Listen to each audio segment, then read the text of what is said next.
experts are demanding Britain repatriate Shamima Begum and review the decision to revoke her citizenship. Yes, these experts over at the United Nations say that Begum remains stripped of her citizenship, vulnerable and denied assistance and protection as a possible victim of trafficking. So we're asking, is the UN right? And should Shamima Begum return? Joining us now to debate this is GB News presenter Patrick Christys, who thinks absolutely not, and author and broadcaster Rebecca Reid, who wants Begum back in Britain. Well, there you go. Patrick, firstly, two questions here, really. Should these UN experts have a say at all? And should we heed their advice? Well, I don't think the UN have really got any credibility when it comes to this. We have to look at who we're dealing with here. This is the group of people who have refused to change the definition of what it means to be a refugee or asylum seeker, which, as far as I can understand it now, means that any woman, anyone who is gay or, dare I say it, pretending to be gay, or anyone who wants to move from a poorer country into a richer country, essentially can do that. This is the same United Nations that slammed Rwanda despite sending people to Rwanda. It's the same United Nations that slammed the conditions Shamima Begum is kept in, despite having camps very similar to the one Begum is in all across the third world. I don't really think they have any credibility. I think they're now essentially a woke lobby group for open borders. What I will say, though, is a question of who do you believe? Do you believe that lot? OK, or do you believe successive Home Secretaries, successive Prime Ministers, and crucially, most compellingly, do you believe members of our intelligence services who say absolutely not to Begum coming back? Well, Rebecca, this is the point, isn't it? Our Court of Appeal has already rejected her appeal to stay in this country and have her citizenship back. Why should the UN then have a say, or at least experts within the UN? Well, who do you believe is a good question. And in this instance, I would suggest that maybe we should believe Jacob Rees-Mogg, our colleague, who is somebody who I generally speaking do not agree with, but who wrote a fantastic piece last week or the week before about why the decision to strip Shamima Begum of her citizenship was wrong, immoral and racist. And he used the word racist. And I think if you get any topic where Jacob and I agree, then there must be a correct central opinion there, because you've never met two people who agree on less. Fundamentally, the reason the UN have got involved is that their mission statement is to intercede on issues that transcend boundaries and borders. That's their sort of mission statements.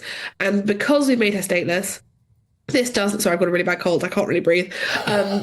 Because we've made her stateless, we have forced a situation where bodies like the UN are obliged to intervene. Now, we don't have to listen to what the UN says. This is a bit like if I said, I think James Corden should stop doing comedy. I can say it. The UN can say whatever they want. We don't have to do anything. But fundamentally, enough very sensible people are making this point that perhaps maybe we should consider listening to them. Well, Rebecca, I'm delighted that you've upgraded Jacob Rees-Mogg to a very sensible person. But, Patrick... Isn't Jacob Rees-Mogg right here? It's just wrong-headed. She's our fault. She's our responsibility. Look, I like Jacob. I've got a huge amount of time for him. I don't think Jacob Rees-Mogg is going to be living anywhere near Shamima Begum, though, is he? Or in any of the circumstances surrounding where she would be. There is a security threat here. It's a question mark as to whether or not we want to allow a jihadi bride pin-up in order to come back to Britain. It isn't racist, by the way. We have actually, certainly around 2016 and 2017, when ISIS were towards their pomp, we actually let an astonishing number of returning ISIS jihadis come back. So clearly there is actual distinctive intelligence on this. Can I also just say, I actually think we're at risk here of this being slightly irrelevant, and let me tell you why. Because I think that Shamima Begum's family lawyer, Tasneem Akunji, is probably going to become the next MP beating the Labour candidate in Bethnal Green. OK, I think Keir Starmer's going to win a majority, and I reckon he's going to be under massive pressure to appease a certain section of the community that has, as we all know, shunned him. I think under a Labour government in a couple of years' time, Shamima will be back in Britain anyway. Wow, there is a prediction. Well, Rebecca Reid, let's continue on this tangent for a second. I suppose this is something that Keir Starmer said back when this all blew up as an issue, that he would want Shamima Begum back in the UK. Are we seeing a very odd sort of coalition building here? You, Keir Starmer and Jacob Rees-Mogg. Yeah, so I just want to pick up... And the UN. And the UN.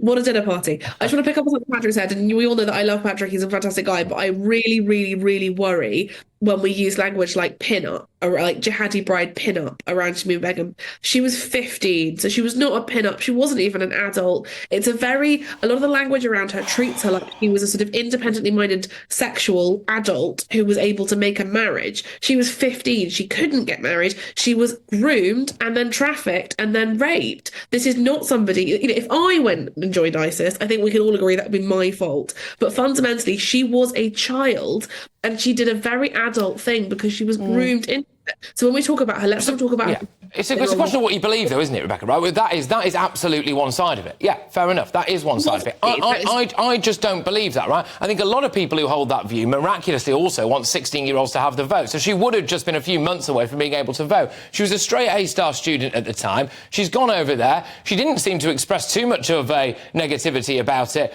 initially. And then anyone who's ever actually really seriously spent any time and met her, like the bloke who did a documentary on her, who I interviewed just a couple of weeks ago, said absolutely not. This girl is still the potential to be completely radical, and he thinks that she's just acting. And when I said pin-up, OK, I could have said poster girl, certainly not sexualising her, but what I am saying is that there was a miraculous physical transformation, wasn't there, from the first interviews where she was doing it to the second ones where there was a baseball cap and lippy on.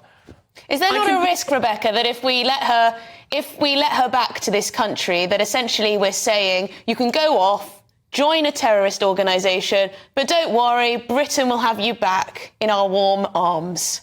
No, I think it's the opposite. I think it's really good to be able to say to people, if you're considering this, look how awful it was, and look how not fun it was, look how not glamorous it is, and look how pointless it is. Look how you get there and you don't achieve anything, you are not achieving some higher spiritual power, and you come crawling back to the country you came from in the first place. That is how you avoid making a martyr of her. Absolutely, when she comes back, she should face trial, 100%, unquestionably. But she was radicalised here, she grew up here, she was a British citizen, and we are responsible for her. We cannot just start getting rid of people because we don't like their behaviour. Even if they join a jihadi death cult. Well, in the meantime, it's costing us a lot of money, isn't it? All these legal challenges. Thank you very much, Rebecca Reid, author and broadcaster. Great to have you on the show. And, of course, Patrick Christys, GB News presenter. Great debate. Head to head. Very good debate. And I do actually appreciate that position from Rebecca there, that this was a girl who you used to see pictures of in sort of, hijabs and burqas and all the rest of it. And now she's wearing low-cut tops and sunglasses and sort of is being more westernised. And maybe totally cynical. Yeah. It's totally cynical. Right, but even if she's lying through her teeth, isn't that a good thing to be projecting? Well, I'm not sure about that. She managed to get lots of interviews, didn't she? And lots of broadcast attention over in this country.